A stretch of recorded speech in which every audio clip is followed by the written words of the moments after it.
সবাইকে নমস্কার এবং শুভ সন্ধ্যা।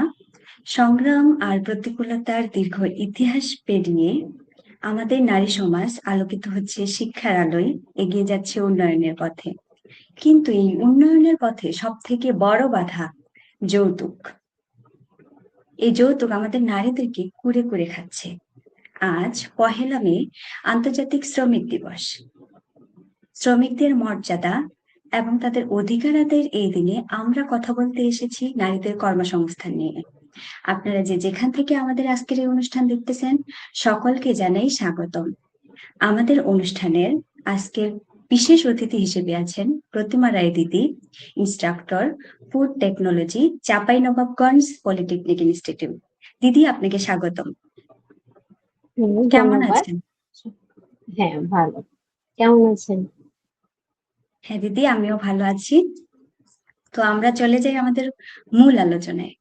দিদি, আপনি নিজে একজন ইনস্ট্রাক্টর হিসেবে কাজ করছেন। কারিগরি শিক্ষা বা টেকনিক্যাল লাইনে আমরা মেয়েদের অংশগ্রহণ বর্তমানে বাড়তে দেখেছি। তো আমার প্রথম প্রশ্ন আপনার কাছে, উত্তরবঙ্গের সাধারণ পরিবারগুলোতে এখনো মেয়েদের উচ্চ শিক্ষা দেওয়া হয় মূলত ভালো করে বিয়ে দেওয়ার জন্য। এই মানসিকতা কি একজন শিক্ষিত মেয়ের কর্মসংস্থানের পথে বড় বাধা? এবং শিক্ষা কি যৌতুকের হার কমিয়েছে, নাকি উল্টো শিক্ষিত কনের জন্য যৌতুকের বাজার আরো চওড়া হয়েছে? আপনি কি মনে করেন? ধন্যবাদ সুন্দর একটা প্রশ্ন করার জন্য। আমাদের যেহেতু বিষয়টা হচ্ছে যৌতুক এবং একই সাথে কর্মসংস্থান যৌতুক নিরসনের একটা উপায় হতে পারে, এই বিষয়টির সঙ্গে আমি সম্পূর্ণ একমত। আর আমাদের উত্তরবঙ্গে আমরা দেখতে পাই, আপনিও যেহেতু উত্তরবঙ্গের, আমিও উত্তরবঙ্গের, সো আমাদের যে যৌতুক প্রথার যে আহ অনেক বেশি প্রকোপ এবং যে হারটা আমরা দেখতে পাচ্ছি, সেটা আমাদের উত্তরবঙ্গেই আসলে আমরা বেশি দেখি এবং আশেপাশে তাকালেই আমরা এটা বাস্তব উদাহরণ সবাই দেখে আসছি। সো এটা আসলে এখন বর্তমান যুগে এসেও এটা আসলে একটা অ্যালার্মিং ইস্যু। তো শিক্ষিত হচ্ছে, মেয়েদের শিক্ষার হার আগের তুলনায় কম্পারেটিভলি বাড়ছে, এটা সত্য, কিন্তু এখনো আসলে ওই লেভেলে যায়নি। তো বাঙালি হিন্দু সমাজ এবং তাদের যে পরিবার এখনো মনে করে যে, অনেক পরিবার মনে করছে যে হ্যাঁ, তাদেরকে শিক্ষিত করব ভালো একটা পাত্রস্থ করার জন্য। হ্যাঁ, এটা একটা আসলে ওয়ান কাইন্ড অফ মিথের মতো আমার কাছে মনে হয়, যে তাদের এই মিথ বা এই একটা বদ্ধমূল ধারণা থেকে আমার কাছে মনে হয় বের হয়ে আসাটা অতীব জরুরি হয়ে গেছে। কারণ আমাদের যৌতুক নিরসন করব, ফার্স্ট অফ অল আমাদের কাজ করতে হবে মেয়েদের ফ্যামিলি থেকে। তো মেয়েদের প্যারেন্টসদের এই বিষয়ে অনেক বেশি সচেতন হতে হবে এবং মেয়ে এবং ছেলেকে কোনো বৈষম্য না করে একই সঙ্গে একই ভাবে সমান তালে হচ্ছে শিক্ষিত করতে হবে। এবং একই সাথে এই যে হচ্ছে চিন্তাধারা, যে মেয়ে মানে হচ্ছে বোঝা, মেয়ে মানে জাস্ট সো কল্ড একটু শিক্ষিত করেই হচ্ছে বিয়ে দিয়ে দেব, ভালো একটা ছেলের কাছে তুলে দেব, এই একটা বদ্ধমূল ধারণা থেকে আমার মনে হয় মেয়ের পরিবার, মেয়ের বাবা মাকে আগে বের হয়ে আসতে হবে। তারপর না এই নিরসনটা আসলে পসিবল। এরপর শিক্ষিত করার পরে শুধু শিক্ষিত করে রেখে মানে থেমে থাকা যাবে না, তাদেরকে আসলে সেটেল ডাউন করতে হবে, একটা জায়গায় জব সিকিউর করাতে হবে। সো এই জায়গায় আমার কাছে যেটা মনে হয় যে তাহলে আসলে সম্ভব কর্মসংস্থান, এবং একটা নারী যখন কর্মজীবী হবে তাহলে পসিবল যৌতুকটা হচ্ছে আস্তে আস্তে হ্রাস পাওয়া।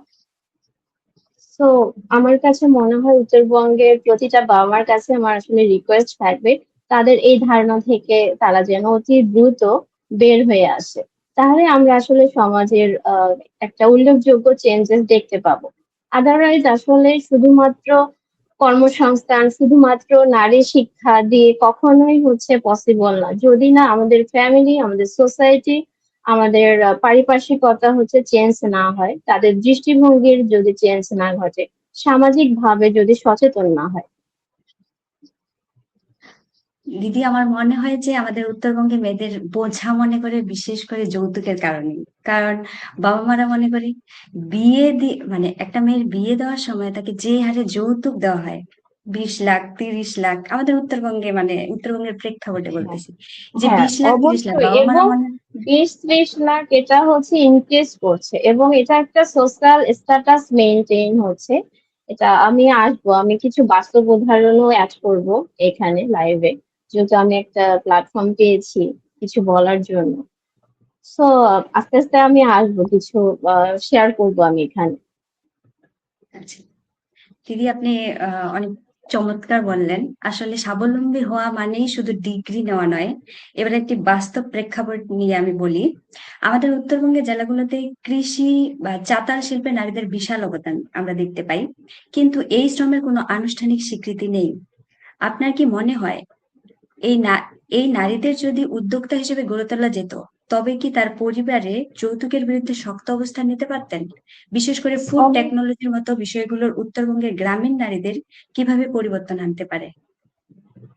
অবশ্যই উত্তরবঙ্গ যেহেতু হচ্ছে কৃষি নির্ভর, আমাদের আহ বাংলাদেশ যদিও কৃষি নির্ভর দেশ, তবু উত্তরবঙ্গ হচ্ছে অনেক নারী কৃষিতে হচ্ছে সরাসরি ইনভলভ রয়েছে। তো তাদেরকে ক্ষেত্রে যদি হচ্ছে তাদেরকে উদ্যোক্তা হিসেবে তৈরি করা যায়, বিভিন্ন হচ্ছে উদ্যোক্তা হাব সৃষ্টি করে, তারপর বিভিন্ন কর্মসংস্থান সৃষ্টি করে, তারপর তাদেরকে হচ্ছে উদ্যোক্তা তো করে যদি আমরা গড়ে তুলতে পারি, আমি মনে করি অবশ্যই এটা ইতিবাচক পরিবর্তনের দিকে ধাবিত হবে। কেননা তাদের যখন একটা ইনকাম সোর্স হবে, তারা আর্থিকভাবে যখন স্বাবলম্বী হবে, তাদের একটা বিরাট স্পেস থাকে কথা বলার, তাদের অপিনিয়ন শেয়ার করার, এবং তাদের একটা ফ্রিডম থাকে। তারা তাদের মতো করে হচ্ছে অপিনিয়ন নিতে পারে। এবং আমি মনে করি বিয়ের ক্ষেত্রে তারা এখানে হচ্ছে ফ্যামিলিতে একটা আহ, প্রাধান্য পায়, এবং ফ্যামিলি তাদেরকে আসলে গ্রহণযোগ্যতাটা দেয় সেক্ষেত্রে। তো তারা বিয়ের ক্ষেত্রে অপিনিয়ন চুজ করতে পারে। তারপর হচ্ছে যারা যৌতুক চায়, সেক্ষেত্রে তারা কিন্তু এই জায়গাতে হচ্ছে প্রসিড করবে না। তারা এই জায়গা থেকে হচ্ছে বের হয়ে আসবে, এবং এটা সুন্দর করে এবং সাবলীল ভাবে ফ্যামিলিকে রিপ্রেজেন্ট করতে পারবে। এবং আমার মনে হয় তাদের ফ্যামিলি গুলো, যেহেতু সে নিজেও হচ্ছে আর্থিকভাবে স্বাবলম্বী, সেটা শুনতে হচ্ছে তারা আগ্রহী হবে, এবং এটা একটা আমার মনে হয় ইতিবাচক পরিবর্তন ঘটতে পারবে। আর ফুড টেকনোলজির কথা যদি চিন্তা করি, একটু আগে আপনি কারিগরি সেক্টরের কথা বলছেন, আসলে মেয়েরাও এখানে আসছে, কিন্তু আমি যেহেতু এখানে সরাসরি ইনভলভ, যেহেতু কারিগরি সেক্টরের একজন মানুষ আমি, তো আমার কাছে মনে হয়েছে, পার্সোনাল অপিনিয়ন যেটা, যে আমরা যেটা এক্সপেক্ট করেছিলাম যে কারিগরি সেক্টরে, জেনারেল সেক্টরে তো আছে মেয়েরা, কিন্তু কারিগরি সেক্টরে হচ্ছে মেয়েদের অংশগ্রহণ আরো বেশি জরুরি ছিল, কিন্তু সে তুলনায় আমি কম দেখতে পাই।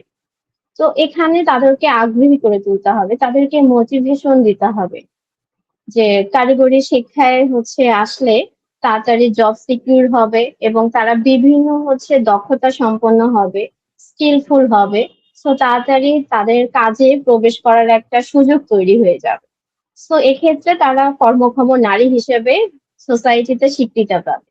আর অবশ্যই আনুষ্ঠানিকভাবে একটা মেয়ের স্বীকৃতি অনেক বেশি জরুরি, তবেই না হচ্ছে আমাদের যৌতুকের বিরুদ্ধে আমরা কাজ করতে পারবো, আদারওয়াইজ পসিবল কঠিন হয়ে যাবে আর কি। ধন্যবাদ দিদি, আপনার সুন্দর মতামতের জন্য।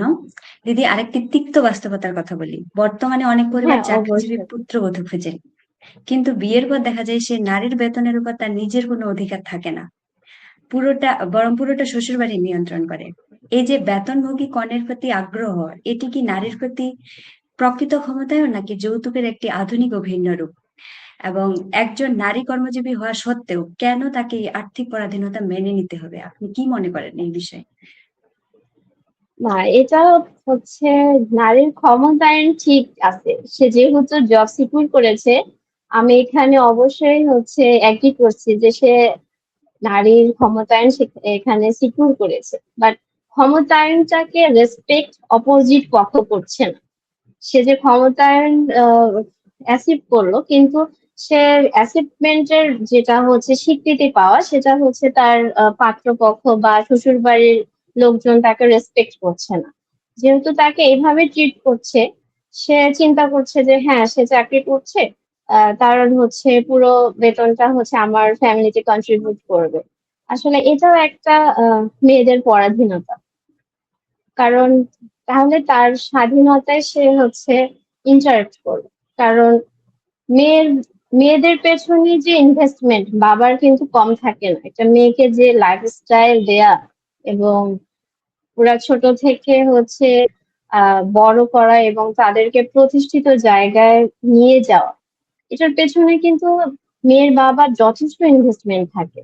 কিন্তু আমাদের সমাজে আমরা দেখতে পাই ছেলেদের ক্ষেত্রে ইনভেস্টমেন্ট থাকে কিন্তু মেয়েদের ক্ষেত্রে থাকে না। মানে বিষয়টা এভাবে হচ্ছে প্রতিফলন ঘটে।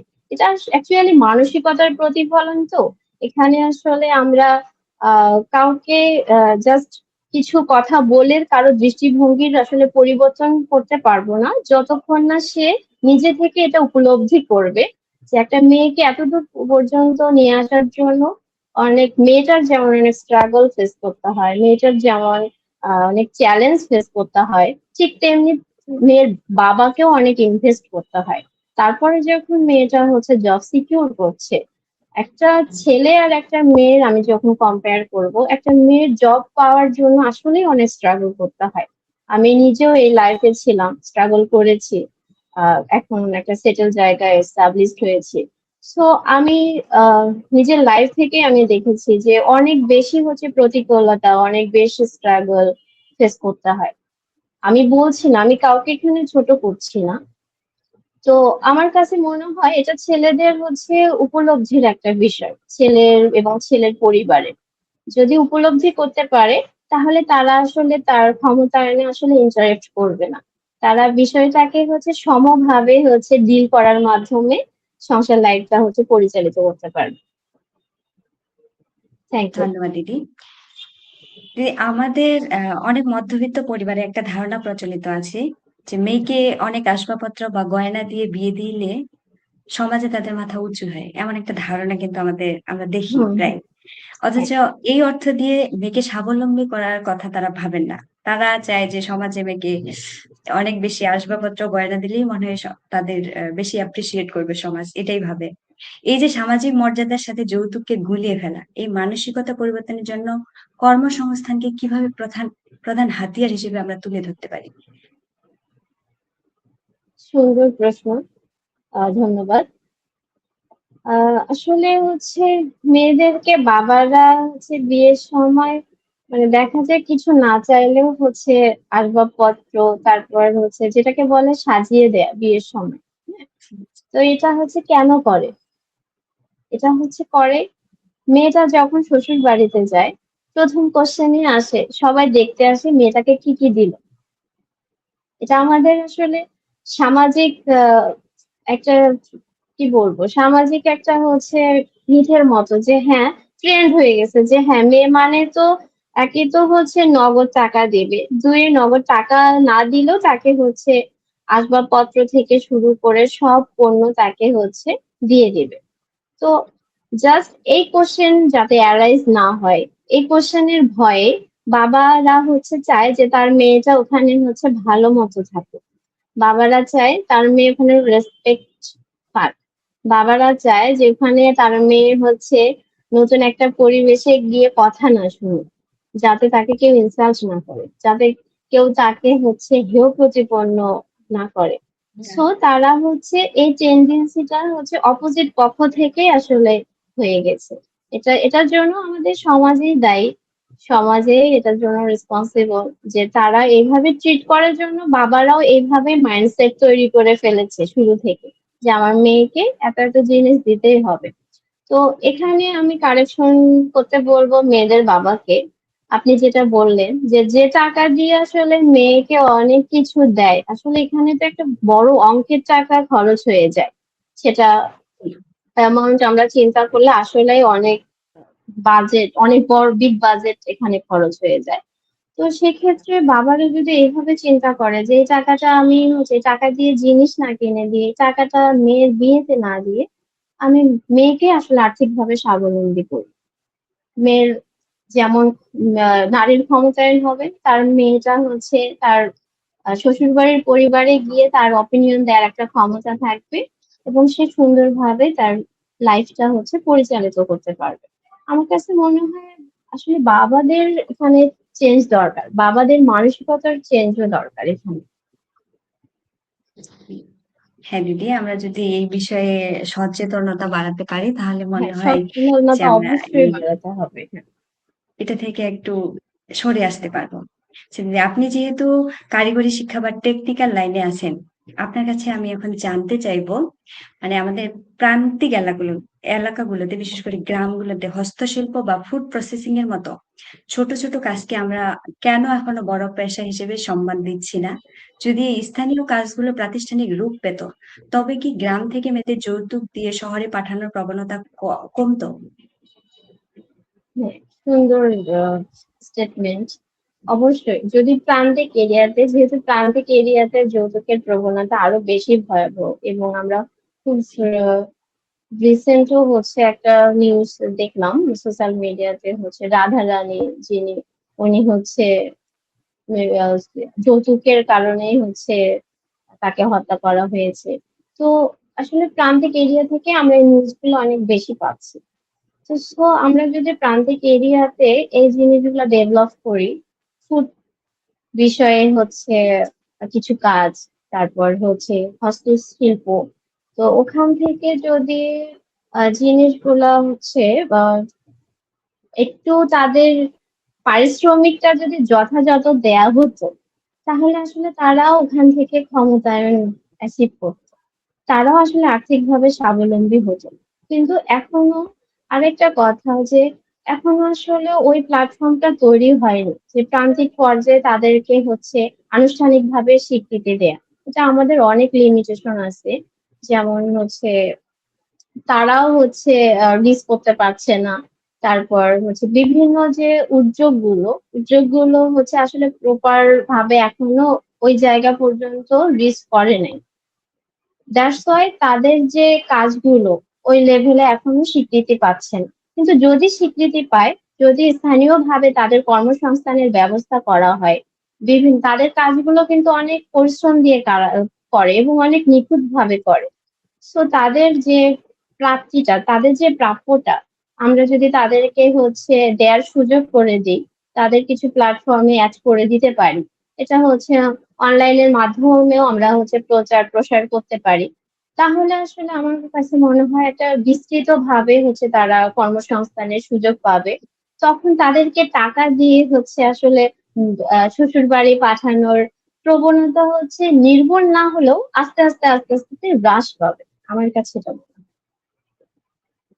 ধন্যবাদ দিদি আপনার সুন্দর মতামতের জন্য। যে আমরা দেখি যে যৌতুক নিরোধ আইন থাকা সত্ত্বেও অনেক নারী মামলার পথে যান না, আমরা দেখি এই ভেবে যে সংসার ভেঙে যাবে বা মানুষ কি বলবে, মানে পাছে লোকে এক্স্যাক্টলি। কিছু বলে, যেমন একটা কথা আছে। কিন্তু একজন নারী যদি আর্থিকভাবে স্বাবলম্বী হতেন, তবে কি এই আইনি লড়াই করার সাহস তার বেশি থাকতো? এবং কর্মসংস্থানকে শুধু টাকা দেয় নাকি প্রতিবাদের নৈতিক শক্তিও যোগায়? আপনি কি মনে করেন? অবভিয়াসলি কর্মসংস্থান হচ্ছে টাকার সঙ্গে সঙ্গে তাদেরকে নৈতিকভাবে স্ট্রং করে, তাদেরকে কনফিডেন্ট করে।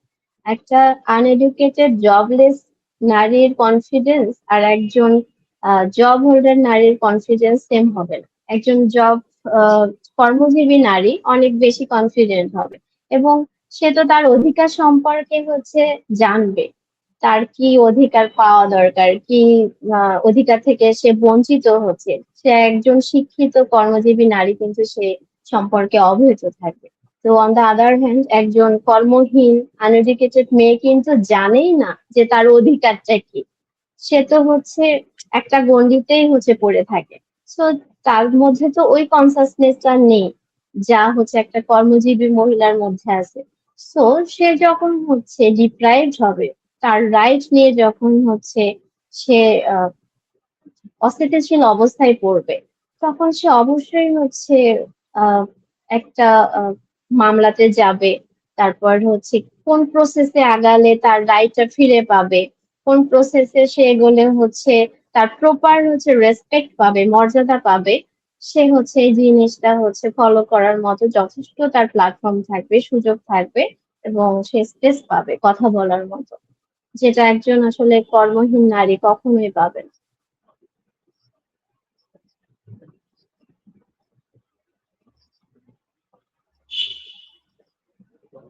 ধন্যবাদ দিদি। দিদি, আমার হচ্ছে পরবর্তী প্রশ্ন হচ্ছে, আমরা দেখি আমাদের শ্রম বাজারে নারীরা এখনো বৈষম্যের শিকার, মানে পুরুষ আমি আরেকটু নারী এবং অ্যাড করি, পুরুষ। আগের প্রশ্নের সঙ্গে আমি আরেকটু উত্তরে অ্যাড করি। যেটা আপনি বললেন যে হ্যাঁ ভয় হচ্ছে, ভয় পায় যে সংসার ভেঙে যাবে। এই ভয় পাওয়াটাও আসলে হচ্ছে স্বাভাবিক, কারণ হচ্ছে আমাদের যেমন একটা ট্রেন্ড আছে যে একবার বিয়ে ভেঙে গেলে সহজে আর হচ্ছে বিয়ে হয় না বা হচ্ছে বিয়ে করে না, বিষয়টা কিন্তু এইভাবে প্রচলিত। সো এই জন্যই মামলায় যেতে চায় না, আর মামলাতে গেলে আসলে অনেক জটিলতা এবং সময় সাপেক্ষ বিষয়। তো এই জায়গায় হচ্ছে আসলে একজন আনএডুকেটেড মহিলা কখনোই হচ্ছে এর মধ্য দিয়ে যেতে পারবে না। এর জন্য মনে ওকে, হয় নারীদের আগে স্বাবলম্বী হওয়া উচিত, যেহেতু হ্যাঁ একটা এই মামলা জন্য পরিচালনা নারীদের করার আগে জন্য অর্থের স্বাবলম্বী হতে প্রয়োজন হবে। হয়। তাদের এক্স্যাক্টলি অর্থের প্রয়োজন, মামলাতে যখন যাবে সেখানেও আসলে অর্থের প্রয়োজন। জি, সেজন্য আমাদের নারীদের আগে স্বাবলম্বী হতে হবে আমার মনে হয়। দিদি, আমাদের আমি যেটা বলতে চাচ্ছিলাম যে আমাদের শ্রম বাজারে আমরা দেখি যে নারীরা বৈষম্যের শিকার, মানে পুরুষ নারী সমান কাজ করলেও নারীদের কম মজুরি দেওয়া হয়, আমরা এটা দেখি। এই অর্থনৈতিক বৈষম্য কি সমাজে এই বার্তা দিচ্ছে না যে নারী মানে কম গুরুত্বপূর্ণ? এই ব্যবধান থাকা অবস্থায় যৌতুক নিরসনে নারীর কর্মসংস্থান কি সত্যি বড় কোনো পরিবর্তন আনতে পারবে? আপনি কি মনে করেন? অবশ্যই এই বার্তাই দিচ্ছে। আর আমাদের সোসাইটি, আমাদের দেশ এখনো আসলে বৈষম্য চলছে, যেহেতু এইভাবে হচ্ছে শ্রম বাজারে একই ধরনের পারিশ্রমিক দিয়ে কাজটা করছে কিন্তু সে তার প্রাপ্যটা পাচ্ছে না। অবভিয়াসলি এটা হচ্ছে মেনশন করে যে নারী কম গুরুত্বপূর্ণ, নারীর কাজ কম গুরুত্বপূর্ণ এবং হচ্ছে নারী এখানে হচ্ছে ডিপ্রাইভড হচ্ছে। তো সেক্ষেত্রে হচ্ছে কর্মসংস্থান কর্মসংস্থান থেকে যেহেতু এরকম ডিপ্রাইভড হচ্ছে, সেক্ষেত্রে আসলে জিনিসগুলোকে অন্যভাবে আসলে রিপ্রেজেন্ট করা উচিত। সেক্ষেত্রে মুভমেন্ট থাকা জরুরি, সেক্ষেত্রে হচ্ছে স্ট্রাইক করা জরুরি এবং নারীদের অধিকার প্রতিষ্ঠিত করার জন্য তাদের আসলে সামনে আসা জরুরি। যেখানে কথা বললে হচ্ছে কাজ হবে, সেখানে কথা বলাটা জরুরি। ধন্যবাদ দিদি। আমি এখন একটা প্রশ্নে আসি, সেটা হচ্ছে তৃণমূল পর্যায়ে ইউনিয়ন পরিষদের যে বাজেট আসে আমরা দেখি, সেখানে নারীদের দক্ষতা উন্নয়নের জন্য বিভিন্ন বরাদ্দ থাকে। যেমন সেলাই প্রশিক্ষণ, বিভিন্ন কম্পিউটার প্রশিক্ষণ, এসব আমরা দেখি, কিন্তু আমাদের সাধারণ মেয়েরা কি আদৌ তা জানতে পারে? প্রশাসনের এই সুযোগগুলো ব্যবহার করে যৌতুক মুক্ত সমাজ গড়ার জন্য সাধারণ নারীদের সচেতন করার উপায় কি? সাধারণ নারীদের সচেতন করার জন্য আসলে কিছু ক্যাম্পেইন করা যেতে পারে। তারপর আপনারা যে সুন্দর সুন্দর উদ্যোগ গ্রহণ করেছেন, কিছু সুন্দর প্ল্যাটফর্ম তৈরি করেছেন, যেমন মুভমেন্ট এগেইনস্ট ডাউরি, এটা একটা। তারপর হচ্ছে এইরকম কিছু আসলে সোশ্যাল অ্যাওয়ারনেস বৃদ্ধি করার জন্য এবং তাদের কাছে মেসেজ পৌঁছে দেওয়ার জন্য আমার কাছে মনে হয় আমরাই পারি তাদেরকে হচ্ছে বার্তা পৌঁছে দিতে, যাতে তারা হচ্ছে এই সেক্টর গুলোতে, যেমন বিনামূল্যে হচ্ছে সেলাই শেখাচ্ছে, বিনামূল্যে হচ্ছে বিভিন্ন স্কিল বেসড প্রোগ্রাম গুলোতে হচ্ছে নারীদের ইনভলভ করতে বলছে। তো এগুলো তো তারা হচ্ছে জানছে না। তো আমাদের পর্যায় থেকে কিছু উদ্যোগ গ্রহণ করে বা কিছু পদক্ষেপ গ্রহণ করে আসলে আমাদের তাদেরকে জানানো পসিবল। তাহলে হবে কি, তাহলে নারীরা এই সেক্টর গুলোতে আসবে। তারা যেহেতু হচ্ছে প্রান্তিক লেভেল বা তৃণমূল পর্যায়ে, অবভিয়াসলি তারা আসলে দরিদ্র ফ্যামিলি বা দরিদ্র সীমার নিচেও হচ্ছে অনেকেই বাস করে স্টিল। সো তাদের ক্ষেত্রে তারা হচ্ছে বিনামূল্যে প্রশিক্ষিত হতে পারলে তারা আস্তে আস্তে আস্তে আস্তে কর্মক্ষম হবে। তারা নিজেদের জন্য হচ্ছে একটা কর্মসংস্থানের ব্যবস্থা করতে পারবে এবং তারা উদ্যোক্তা হতে পারবে। তারা তাদের ওই প্রফিসিয়েন্সি বা স্কিল দিয়ে অন্য কোনো জায়গায় হচ্ছে জব সিকিউর করতে পারবে। তো আমার কাছে মনে হয় হচ্ছে সমাজে কিছু কমিউনিটি তৈরি করে দেয়া যেতে পারে, বা আমরা যারা হচ্ছে আছি শিক্ষিত সমাজ, বা আমরা যারা একটু এগিয়ে গিয়েছি অলরেডি, তো আমরাও যদি হচ্ছে তাদেরকে মেসেজ দিয়ে দিয়ে বা ক্যাম্পেইন করে বা কিছু সেমিনার করে হচ্ছে তাদেরকে হচ্ছে বোঝাই যে এই কাজগুলোতে তারা ইনভলভ হোক, তাহলে নারীর ক্ষমতায়ন একদিকে যেমন হবে, তারা আর্থিকভাবে স্বাবলম্বী হবে, তাদের হচ্ছে তারা আর্থিকভাবে তারা হচ্ছে ফ্রিডম পাবে, এবং তাদের একটা কথা বলার একটা বড় একটা স্কোপ পাবে তারা। তখন দেখা যাবে হচ্ছে যৌতুক নিরসনটাও ধীরে ধীরে নির্মূল হবে না, তবে হচ্ছে হ্রাসের দিকে হচ্ছে যেতে পারে। সো আমাদের পদক্ষেপগুলো আসলে আমাদের হাত ধরে হইলেই সেটাই হচ্ছে বেটার হবে। তো এটা একটা সুযোগ হতে পারে।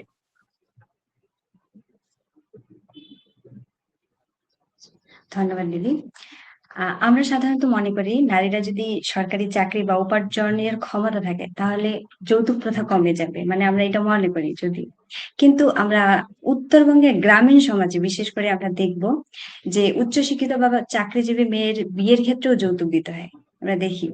মানে আপনার কি মনে হয় কর্মসংস্থান কি আসলে যৌতুক বন্ধের হাতিয়ার হতে পারছে, নাকি এটি শুধু যৌতুকের দর কষাকষির নতুন একটি উপকরণে পরিণত হচ্ছে? আপনি এই বিষয়ে কি মনে করেন?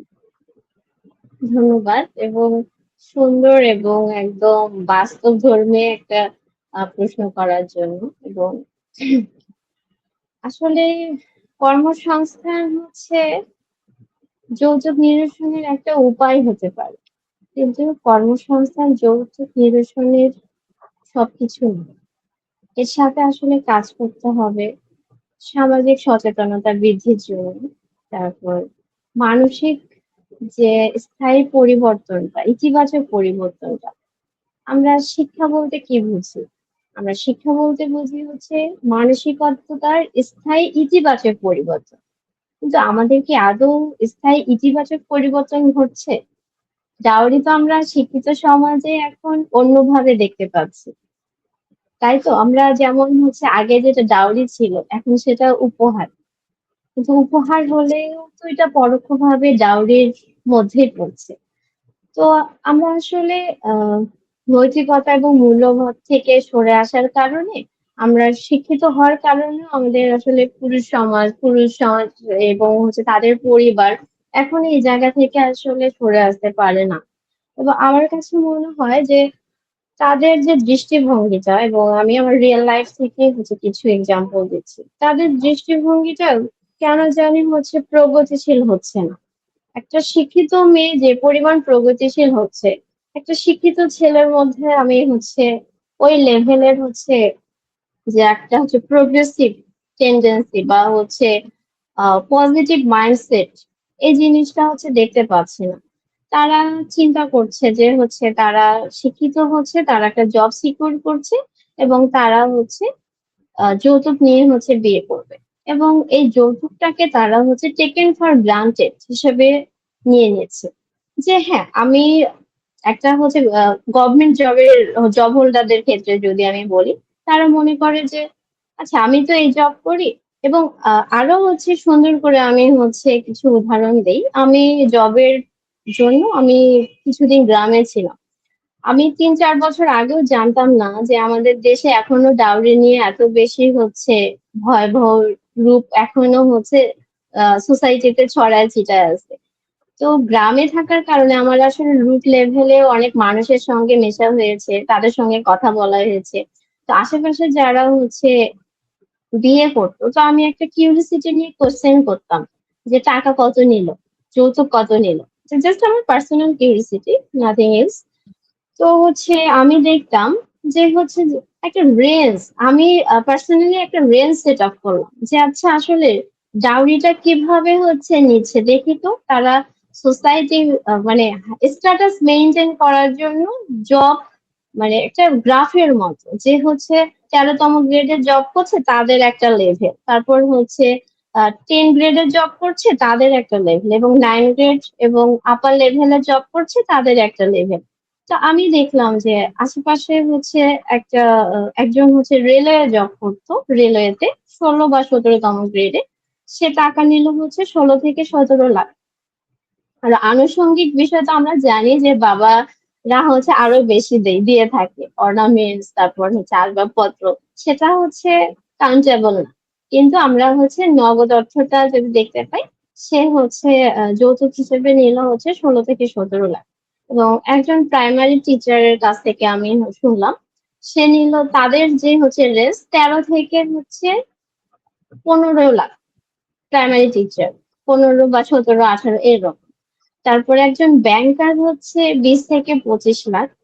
আর একজন হচ্ছে বিসিএস ক্যাডার, তার হচ্ছে 25 থেকে প্লাস 25 আপ। এবং আমি একজনের কথা শুনেছি যে হচ্ছে সে 35 লাখ টাকা নিয়েছে এডুকেশন ক্যাডারে।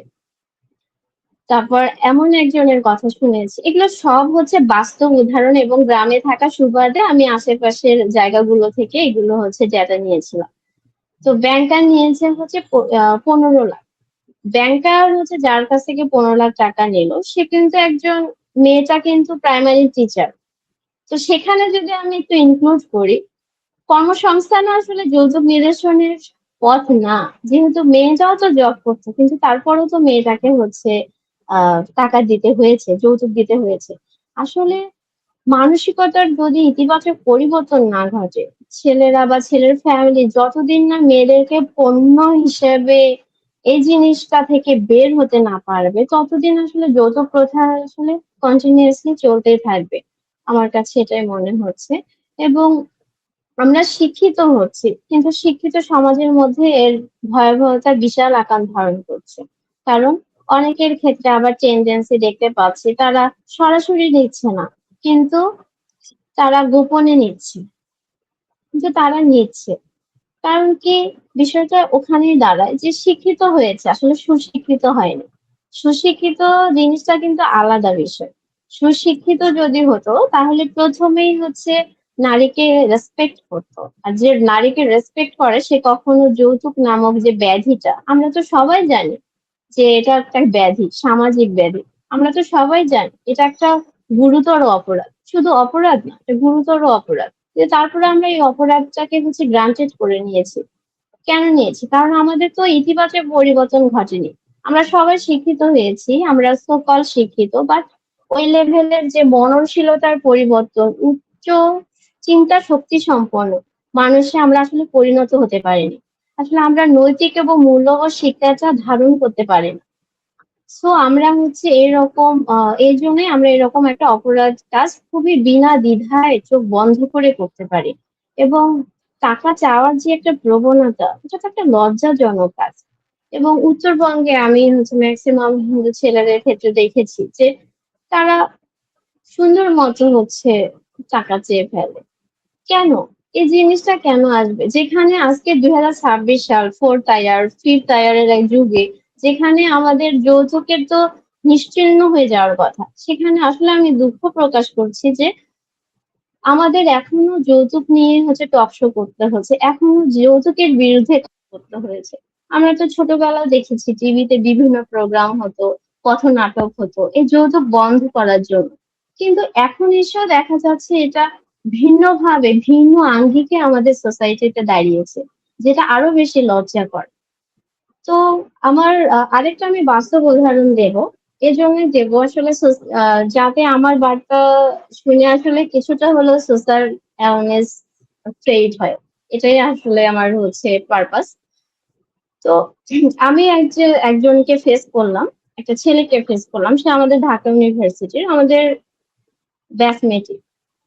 তো আমি হচ্ছে তার সাথে কথা বলার প্রসঙ্গে, আমি যার সঙ্গে আমার কথা হয় আমি শুরুতে জানাই দিই আমি এবং আমার ফ্যামিলি এটা পছন্দ করে না, এটা হচ্ছে দিবে না।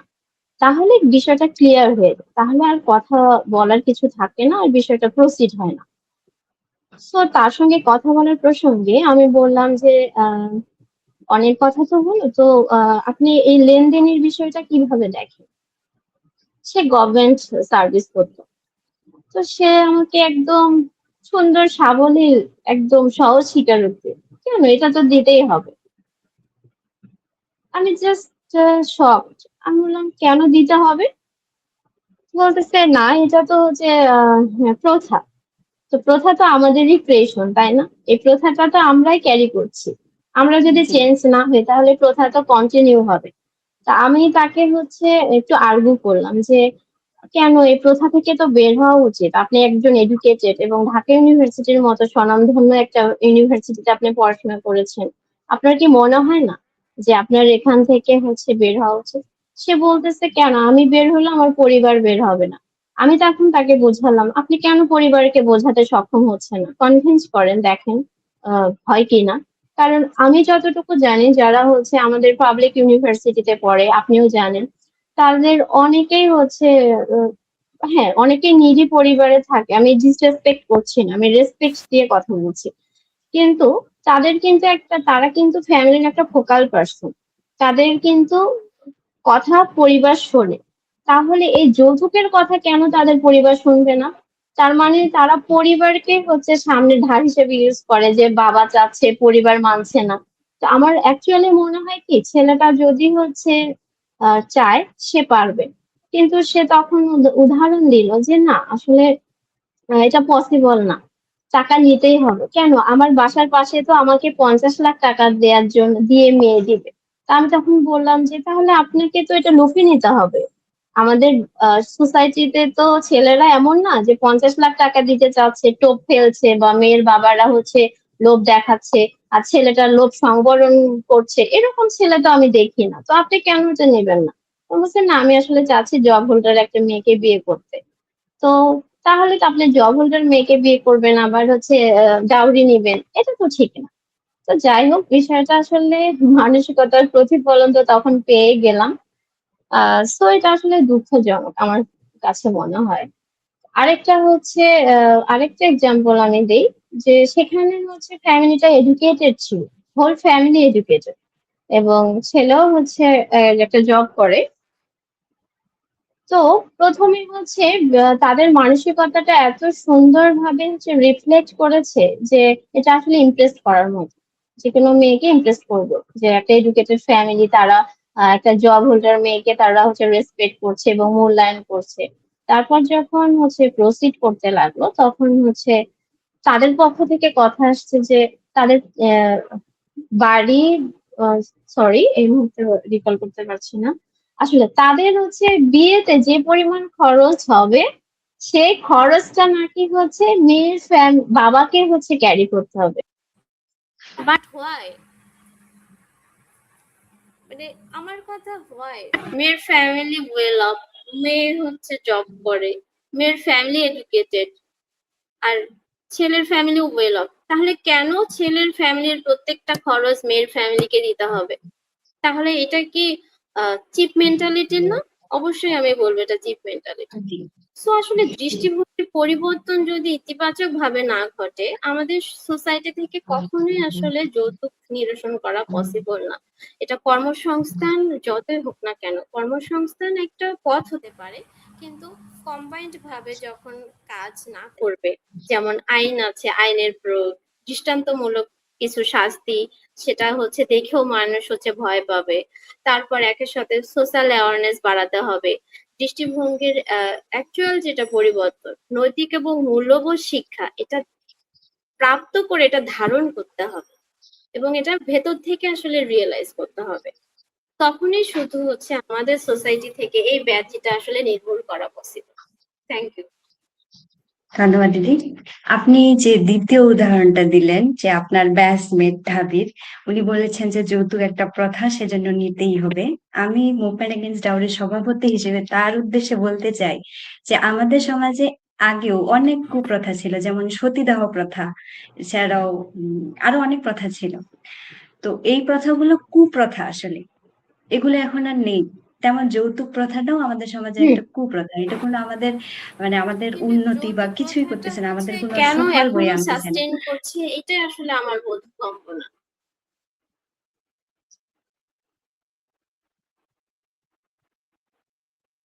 তো দিদি, আমরা আমাদের পরবর্তী প্রশ্নে চলে আসি। আমরা দেখি যে আমাদের সমাজে যৌতুক নিরোধ আইন আছে, কিন্তু এর মধ্যেও আমরা দেখি যে আমাদের সমাজে অনেকে যৌতুক নিয়ে থাকে, যেমন উপহার হিসেবে নিয়ে থাকে আপনি বললেন। তো এই লুকানো উপহার বা যৌতুক বন্ধের ক্ষেত্রে আমরা পুরুষদের কিভাবে মানসিকতা পাল্টাতে পারি? আপনি কিভাবে পুরুষদের মানসিকতা পাল্টানো যায় এই বিষয়ে একটু যদি বলতেন। ইটস ভেরি ডিফিকাল্ট টাস্ক পুরুষদের মানসিকতা পরিবর্তন করা। এটা নিজে থেকে যদি তাদের রিয়েলাইজেশন না আসে, এটা আসলেই হচ্ছে খুব টাফ হয়ে যায়। সেক্ষেত্রে পারিবারিক শিক্ষাটা জরুরি। কারণ আমরা শিক্ষা তো অনেকভাবে পেয়ে থাকি, প্রাতিষ্ঠানিক, পারিবারিক। তো এখানে আসলে পারিবারিক শিক্ষাটা খুবই ইম্পর্টেন্ট। এবং কিছু পুরুষ যদি এই উদ্যোগে হচ্ছে সামিল হতে পারে, সে পুরুষ কিছু পুরুষ যদি হচ্ছে যৌতুককে প্রত্যাখ্যান করতে পারে, আমার কাছে মনে হয় তাকে দেখে হচ্ছে তারা ফলো করবে, তারা এই উদ্যোগগুলো গ্রহণ করবে, তারা হচ্ছে এগিয়ে আসবে। এবং যেটা নারীরা কাজ করলে অনেক ক্রিটিসিজমের শিকার হবে। হ্যাঁ, এক বাক্যে আপনাকে বলে দিবে নারীবাদী, কিন্তু আপনি যে রাইট ওয়েতে কথা বলছেন, লজিক্যাল কথা বলছেন, সেটা আসলে মানা অনেক মানুষের ক্ষেত্রে, অনেক পুরুষ সমাজের ক্ষেত্রেই হচ্ছে সেটা চাপ হয়ে যায়। তো আমার ক্ষেত্রে মনে হয় আমাদের এই জায়গাটা হচ্ছে নিরসন করার জন্য পুরুষের অংশীদারিত্ব অনেক বেশি ইম্পর্টেন্ট নারীদের পাশাপাশি। যদি তাদের দেখে তারা এই ভালো সুন্দর কাজে হচ্ছে অংশীদার হচ্ছে, তাহলে তাদেরকে ফলো করে অনেকেই এগিয়ে আসবে এবং আস্তে আস্তে ইনভলভমেন্ট বাড়বে। তো আসলে এটা ধারণ করতে হবে নিজে থেকে। কিন্তু আমি আপনি আসলে বলে তাদেরকে আসলে চিন্তা ভাবনা পাল্টানো ইটস ভেরি টাফ। ধন্যবাদ দিদি। দিদি, আমরা হচ্ছে দেখি অনেক মেয়ে যারা বিএ বা এমএ পাশ করে এবং তাদের বিয়ের সময় পরিবারকে বিশাল অঙ্কের যৌতুক গুনতে হচ্ছে আমরা দেখি। অন্যদিকে একজন মেয়ে যে হয়তো শুধু সেলাই বা ফুড প্রসেসিং জানে, কিন্তু মাসে 10,000 টাকা আয় করে, তার ক্ষেত্রে যৌতুকের চাপটা তুলনামূলক কম। আপনি কি মনে করেন আমাদের প্রচলিত পুঁথিগত শিক্ষার চেয়ে কারিগরি দক্ষতা যৌতুক বিরোধী লড়াইয়ে বেশি শক্তিশালী হাতিয়ার? না, এখানে হচ্ছে কারিগরি শিক্ষা হাতিয়ার সেটা বলবো না। এখানে হচ্ছে বললাম, এর আগেও আমি বলেছিলাম, সোসাইটি মেইনটেইন, মানে স্ট্যাটাস মেইনটেইন। যে মেয়েটা হচ্ছে সেলাই কাজ করছে, 10,000 টাকা পাচ্ছে, তার কার সঙ্গে বিয়ে হচ্ছে? তো যে মেয়েটা হচ্ছে এমএ পাস করছে বা হচ্ছে জব করে, সে মেয়েটার কার সঙ্গে বিয়ে হচ্ছে? মানে যত হাই সোসাইটি তত হাই ডিমান্ড। বিষয়টা এভাবে হচ্ছে ডিল হচ্ছে আমাদের সোসাইটিতে। তো এখানে আসলে কারিগরি সেক্টরে আসলে তারা কর্মক্ষম হবে, তা ঠিক আছে, কিন্তু এটা আসলে রিফ্লেক্ট করে না যে হচ্ছে কারিগরি শিক্ষায় আসলেই যৌতুক কমবে। এটা আমি তো এর আগেও বলেছি, এটা মানসিকতার প্রতিফলন, মানসিকতার হচ্ছে বিষয়। তো আমি একটু উদাহরণ দিই, এটা বাস্তব লাইফেরই উদাহরণ। কিছু ছেলে মানুষকে আমি দেখেছি যে তারা হাউস ওয়াইফকে এমন ভাবে ট্রিট করে যে তারা কখনোই মনে হয় না যে তারা হাউস ওয়াইফ। সেটা এডুকেটেড হাউস ওয়াইফ হোক আর আনএডুকেটেড হাউস ওয়াইফ হোক, সে ছেলেটা আসলে নারীকে রেসপেক্ট দিতে জানে, নারীর যে প্রপার মর্যাদা সেটা দিতে জানে। কিন্তু আদার সাইডে আমরা এটাও দেখি এবং আমরা বিভিন্ন নিউজ পেপার খুললে অনেক কিছুই দেখি, কারণ চর্চা তো শুধু শারীরিক হয় না, চর্চা শারীরিক মানসিক দুইভাবেই হয়। আমাদের হচ্ছে একটু নিম্ন শ্রেণীদের ক্ষেত্রে দেখি হচ্ছে শারীরিক চর্চাটা বেশি হাইলাইট হয় মানসিকের থেকে। আর আমাদের একটু হাই সোসাইটি, মধ্যবিত্ত, উচ্চ মধ্যবিত্ত সোসাইটিতে আমরা দেখি হচ্ছে শারীরিক ভাবে টর্চার হচ্ছে না, কিন্তু তারা মানসিক ভাবে টর্চার হচ্ছে। তো এখানে আমি অনেকেই দেখেছি যে বাংলাদেশের সর্বোচ্চ লেভেলের, সর্বোচ্চ পোস্টধারী নারী কর্মক্ষম, কিন্তু সে ফ্যামিলিতে মূল্যায়ন পাচ্ছে না। হয়তো আমরা সব তথ্য জানি না, কিন্তু এমনও আছে কিন্তু এখনো যে একজন বিসিএস ক্যাডার বলেন, ডক্টর বলেন, মেয়ে হচ্ছে একদম আর্থিকভাবে স্বাবলম্বী। তো এটা হচ্ছে মেন্টালিটির বিষয়। ওই পুরুষটা হচ্ছে ওই নারীকে কিভাবে সম্মান করছে, কিভাবে হচ্ছে দেখছে, এটা টোটালি তার উপর ডিপেন্ড করে। এটা আসলে শুধুমাত্র শিক্ষা, পুঁথিগত শিক্ষা, প্রাতিষ্ঠানিক শিক্ষা দিয়ে আসলে এটা কখনোই হচ্ছে জিনিসটাকে হচ্ছে কি বলবো হচ্ছে জাজ করা যায় না। কারণ অনেকের তো আছে যে কম শিক্ষিত, কিন্তু তার ওয়াইফ বা তার যে ওয়াইফ হাউস ওয়াইফ হইলো, তাকে হচ্ছে অন্য দৃষ্টিতে দেখছে, তাকে কখনোই এটা ফিল করাচ্ছে না যে সে কিছু করে না। তো আমার কাছে মনে হয় এখানে পারিবারিক শিক্ষাটা যেমন ইম্পর্টেন্ট, এখানে স্বশিক্ষাটাও ইম্পর্টেন্ট। ধন্যবাদ দিদি। দিদি আমরা হচ্ছে অনেক বিয়েতেই দেখি যে স্টেজ সাজিয়ে ঘটা করে আসবাবপত্র প্রদর্শন করা হয়, আমরা দেখি যে অনেকে এটাকে ভালোবেসে উপহারও বলে থাকেন। কিন্তু একজন সচেতন নারী হিসেবে আপনার কি মনে হয় না এই প্রদর্শনী মূলত সমাজের অন্যান্য গরিব মেয়েদের উপর পরোক্ষভাবে যৌতুকের চাপ সৃষ্টি করে? এই উপহার বা অবশ্যই। সংস্কৃতি সচেতন নারীরা কি ভূমিকা নিতে পারেন বলে আপনি মনে করেন? এখানে এটা একটা অসুস্থ কম্পিটিশন হয়ে গেছে। আর আমি বলবো সোশ্যাল মিডিয়ার যুগে এই অসুস্থ প্রতিযোগিতা আরো অনেক বেশি উচ্চ পর্যায়ে চলে গিয়েছে। যে আমি একজনের বিয়েতে এরকম দেখলাম, তো আমার মধ্যে ওইটা ড্রিম তৈরি হয়ে গেল যে আমার বিয়েতে এরকম স্টেজ হবে, আমি আমার বিয়েতে ফটোশুট করব। এটা কিছু মানুষের থাকে শখ, কিছু মানুষের থাকে দেখে শখ তৈরি হয়ে যায়। তো এই জিনিসটা আসলে আর্থিকভাবে লস হয়ে যাচ্ছে। কারণ আরেকবার বলবেন কোশ্চেনটা কি ছিল? আমরা হচ্ছে দেখি আমাদের উত্তরবঙ্গে বা পুরো বাংলাদেশেই দেখি যে আমাদের হুম। বিয়ের সময় ঘটা করে স্টেজ সাজিয়ে আসবাবপত্র প্রদর্শন করা হয়। অনেকে এটাকে আবার ভালোবেসে উপহারও বলে থাকেন। কিন্তু একজন সচেতন নারী হিসেবে আপনার কি মনে হয় না এই প্রদর্শনী মূলত সমাজের অন্যান্য গরিব মেয়েদের উপর যৌতুকের একটা চাপ সৃষ্টি করে? এবং এই উপহার ও, সংস্কৃতি বন্ধে সচেতন নারীদের কি ভূমিকা থাকতে পারে? অবশ্যই এখানে গরিব মেয়েদের ওপর একটা ব্যাপক চাপ তৈরি হয়, এবং তাদের হয়তো কিছু ফ্যামিলি এটা দিতে সক্ষম, তারা দিচ্ছে, কিন্তু আমাদের সোসাইটিতে এত গরিব মানুষ আছে যে তাদের যৌতুকের জন্য তারা সর্বহারা হয়ে যায়। একদম আমি এমনও দেখেছি যে জাস্ট একটু বসত ভিটা আছে, কিন্তু মেয়ের বিয়ের জন্য ওই বসত ভিটাটুকু বিক্রি করছে। তো তাদের জন্য একটা বড় ধরনের বার্ডেন হয়ে যায়।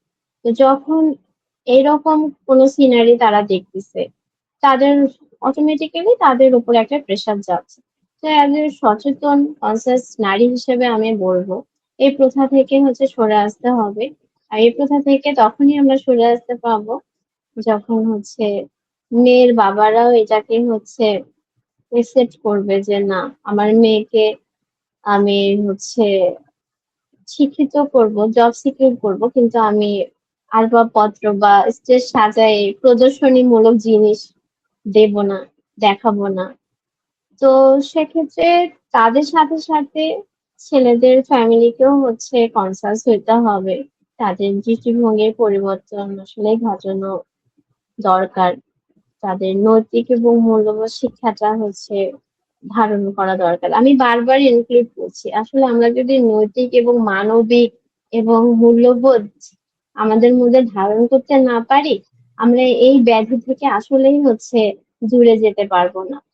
তো অপোজিট পক্ষ, ছেলে পক্ষদের আসলে মানবিক হতে হবে, এবং তারা এইভাবে একটু রিলেট করতে পারে যে তার ফ্যামিলিতেও যদি মেয়ে থাকে, হ্যাঁ, তার ফ্যামিলিতে যখন মেয়ে থাকে, সেম বার্ডেনটা তারাও ফিল করতে পারে যদি তার কোনো মেয়ে থাকে বা ছেলেটার কোনো বোন থাকে। সো এটা রিয়েলাইজ করতে হবে যে যখন বড় অঙ্কের টাকা একবারে চলে যায়, এটার আফটার ইফেক্ট ওই ফ্যামিলিতে কি পরিমাণ বাজে ভাবে পড়ে, যারা এটা স্বচক্ষে দেখে নাই তারা কখনো এটা বুঝতে পারবে না। জি। যদি সে এটা রিয়েলাইজ করে যে আমার বোন বা আমার মেয়ে যখন থাকবে, তাকে যদি কেউ ডাউরি দাবি করে, আমার কেমন লাগবে, আমার কেমন ফিল হবে, আমার কতটা ডিসরেসপেক্ট ফিল হবে যে আমি আমার মেয়েকে শিক্ষিত করেছি, আমি আমার মেয়েকে ইনভেস্ট করেছি মেয়ের পেছনে, তো তাকে আমি বিয়ে দেওয়ার সময় এরকম হেনস্থার শিকার হচ্ছি। যদি জাস্ট এই অনুভূতিটা তার মধ্যে জাগ্রত হয়, এই অনুভূতিটা যদি সে রিলেট করে, আমার কাছে মনে হয় এটা একটা মানবিকতার বড় উদাহরণ হতে পারে। তাহলে সে অপোজিট পক্ষ থেকে এই জিনিসগুলো এক্সপেক্ট করবে না। Thank you. ধন্যবাদ দিদি আপনার সুন্দর মতামতের জন্য। দিদি আমরা দেখি যে আমাদের উত্তরবঙ্গে এটা বেশি দেখা যায়, যেহেতু যৌতুকের চাহিদাটা আমাদের উত্তরবঙ্গেই বেশি। তো দেখি যারা বেশি মানে বিশেষ করে সরকারি চাকরি, যে যত করে বড় জব করে তার যৌতুকের চাহিদা অনেক বেশি। তার এটা আমরা রেঞ্জটা বললাম। দেখি। হ্যাঁ, এই যে টাকার গরমে যৌতুক দেওয়া নেওয়াটাকে একটা স্ট্যাটাস সিম্বল বানানো হচ্ছে, এটাকে প্রতিহত করতে আপনার মতো পেশাজীবী নারীরা স্থানীয় পর্যায়ে কিভাবে নেতৃত্ব দিতে পারেন? নেতৃত্ব বলতেই আবারও আসবে সোশ্যাল কনসাসনেস, অ্যাওয়ারনেস বাড়ানোর জন্য আমরা ক্যাম্পেইন করতে পারি। আমরা আসলে তাদেরকে গিয়ে বা আমি আমার গ্রামে গিয়ে এরকম দেখলে বোঝাতে পারি বা কিছু উদ্যোগ বা পদক্ষেপ গ্রহণ করতে পারি। সেটা আসলে একা একা তো পসিবল না, এটা আসলে কমিউনিটি বেসড কাজ করলে সেটা ফ্রুটফুল হবে বেশি। কিন্তু একা আসলে সোসাইটি কখনো চেঞ্জ করা পসিবল না। কিন্তু একা করা পসিবল না, কিন্তু আগে তো শুরুটা করতে হবে। সেটা হোক না আমাকে দিয়ে শুরু। বিষয়টা আসলে সবাই যদি এইভাবে চিন্তা করে আমার কাছে মনে হয় সেটা ফ্রুটফুল হবে। এবং আমি আমি নিজেও বৈরী সিচুয়েশন ফেস করেছি জন্য আজকে আমি আপনাদের প্ল্যাটফর্মে অ্যাটেন্ড করেছি। তো এই জন্য thanks dowry against movement against ডাউরিকে। কারণ আমার কাছে মনে হয়েছিল আমি যখন একটু বৈরী সিচুয়েশন ফেস করেছি, দ্যাট টাইম আমি ফিল করেছি যে এরকম কোনো যদি আহ উদ্যোগ থাকে, এরকম কোনো প্ল্যাটফর্ম থাকলে আমি আমার কথাগুলো শেয়ার করার একটা জায়গা পাবো। আমি আমার অভিজ্ঞতাগুলো শেয়ার করব। এতে করে হবে কি, কিছু মানুষ হয়তো মেসেজটা একসেপ্ট করবে। সবাইকে তো আমি চেঞ্জ করতে পারবো না। তো মেসেজটা লিস্ট আমি পৌঁছায় দিতে পারবো। তো আমার ভেতর থেকে এই অনুভূতিটা গ্রো করেছে যে আমার আসলে এরকম কিছু জায়গায় যুক্ত হওয়া উচিত, আমার কিছু কাজ করা উচিত। ইন দ্য মিন টাইমে আমি এই প্ল্যাটফর্মটা আমার চোখের সামনে আসে এবং আমি আপনাকে নক করি যে আপনারা আসলে কিভাবে কাজ করছেন। বেসিক্যালি আমার খুব খারাপ লাগে, আমার পার্সোনালি খারাপ লাগে এই জন্য যে আমরা উত্তরবঙ্গ বিলংস করি এবং অরিজিন আমাদের উত্তরবঙ্গ। এই যৌতুক প্রথাটা উত্তরবঙ্গে অনেক বেশি এবং সেটা দিন দিন ব্যাপক আকার ধারণ করছে। সো আমার কাছে পার্সোনালি ফিল হয়েছে যে এরকম কিছু প্ল্যাটফর্মে যুক্ত হয়ে আমি হয়তো কিছুই করতে পারবো না, কিন্তু বিন্দু মাত্র যদি কন্ট্রিবিউট করতে পারি তাহলে আমি মনে হয় আমার মনের দিক থেকে একটু প্রশান্তি পাবো। দ্যাটস আসলে আজকে এখানে আসা।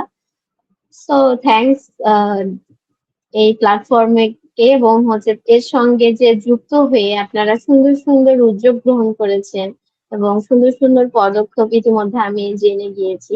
তো আমার কাছে এটা আসলে খুবই সুন্দর ইনিশিয়েটিভ মনে হয়েছে এবং এটাকে আসলে বাধাপ্রাপ্ত করলে চলবে না, কারণ অনেক ক্রিটিসিজমের শিকার হব বা হবেন, কিন্তু সেটা থেকে আসলে নিজেকে অফ করা যাবে না, এটাকে আসলে রান করতে হবে।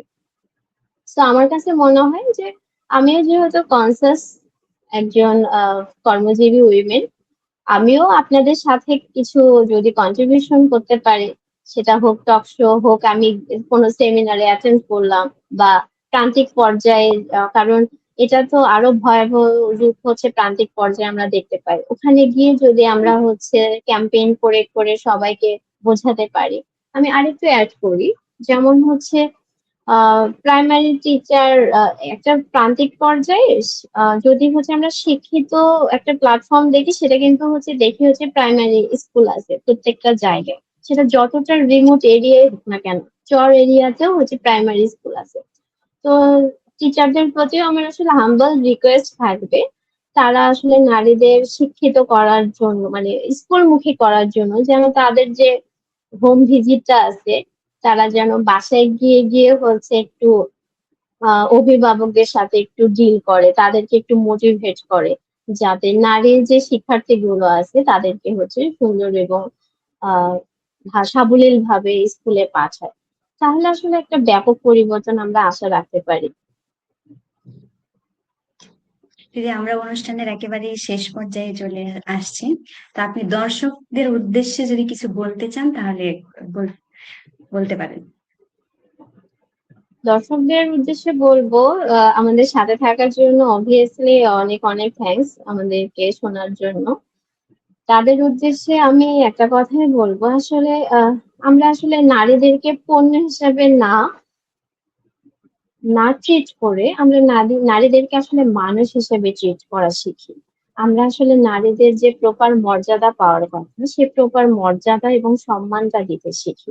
এতে করে আসলে আমাদের সমাজ ব্যবস্থা, আমাদের জীবনযাত্রার মান সুন্দর হবে। আর সমাজ ব্যবস্থা যখন পরিবর্তন হবে, দেশের অবস্থা অটোমেটিক্যালি উন্নত হবে। সো আমরা আসলে একযোগে কাজ করি। একযোগে কাজ করে আমরা সোশ্যাল অ্যাওয়ারনেস বাড়াই, আমরা দৃষ্টিভঙ্গির পরিবর্তন করি এবং আমরা একযোগে বলি, যৌতুককে না বলি। Thanks everyone. ধন্যবাদ দিদি আপনাকে। দর্শক, আমরা অনুষ্ঠানের প্রায় একেবারে শেষ পর্যায়ে চলে আসছি। আমাদের সাথে এতক্ষণ থাকার জন্য আপনাদের সকলকে ধন্যবাদ।